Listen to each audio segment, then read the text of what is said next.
Mais commençons par l'opération du tordeur. Oui. Qui devrait... Ben, bonjour d'abord, Geneviève Saint-Germain, auteure, animatrice, chroniqueuse. Bonjour. Bonjour Donald Couturletta. Bonjour.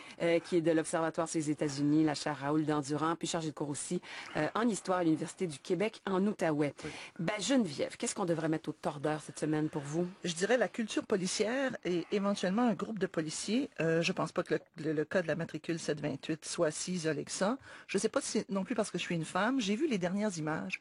En fait, les images à la dernière manifestation. Celle de cette semaine, cette semaine suite au sommet.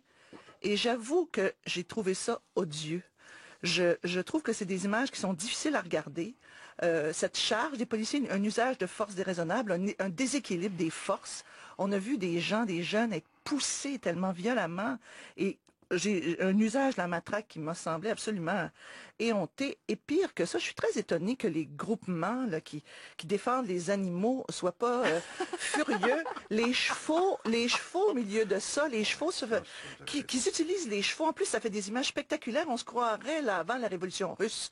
Je veux dire, ça fait des images de toute une foule dépenaillée. Et cette police... Attendez, vous trouvez que les chevaux sont mis en danger? Je trouve que les chevaux sont mis en danger. Absolument. Je trouve que quand on connaît la finesse de ces bêtes, en plus, leur réaction, leur proximité avec le cavalier et tout ça, je trouve ça aberrant qu'on utilise. Ils doivent être entraînés pour ça, j'ai l'impression quand même. Ils ont beau, l'image du cheval, c'est quelque chose d'un peu archaïque. Cette police, elle nous coûte très cher.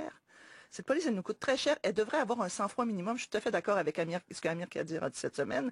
Ils devraient avoir du sang-froid. Ils sont débraillés, ils sont dépenaillés. Ils reçoivent une balle de neige, ils chargent comme s'ils avaient reçu des coups de bazooka. Et moi, j'ai trouvé ça odieux comme image. Moi, j'étais là. Ah oui? Puis j'étais pas loin de où est-ce qu'ils ont chargé, d'ailleurs.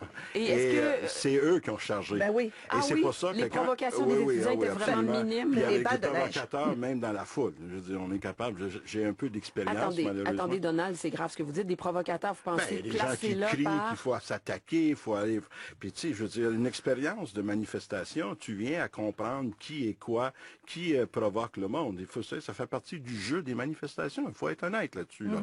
Et donc, les gens qui crient qu'il faut attaquer les flics, les bœufs, là, tu dis, c'est pas le temps. Là. Écoute, il y avait du monde, là, moi, peut-être un peu en arrière de moi, qui était avec le pouce-pouce avec des enfants. Il y avait du monde d'un certain âge. Je suis d'un homme d'un certain âge en plus. Donc, à quelque part, ils ont attaqué, finalement, au Carré Saint-Louis. Et là, c'est là que les jeunes sont rentrés dans le parc, puis ont pris des balles de neige, évidemment, puis ont commencé à...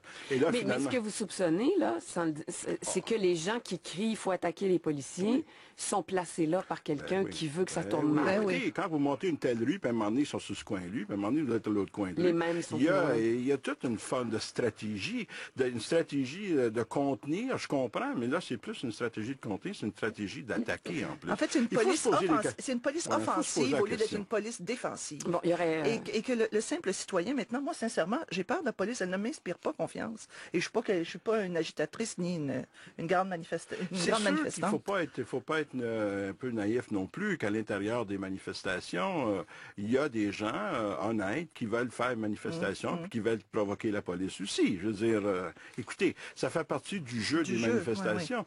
Et c'est pour ça que la police, si effectivement s'ils sont les patrons de la loi et l'ordre puis de la sécurité publique, comme on dit, les autres doivent être au courant de ça puis utiliser les méthodes nécessaires pour en arriver à encadrer ces choses-là. Puis des méthodes modernes d'une police contemporaine, pas d'une police d'ancien temps, le gros, comme on parlait, la grosse police boum boum boum qui rentre avec sa matraque.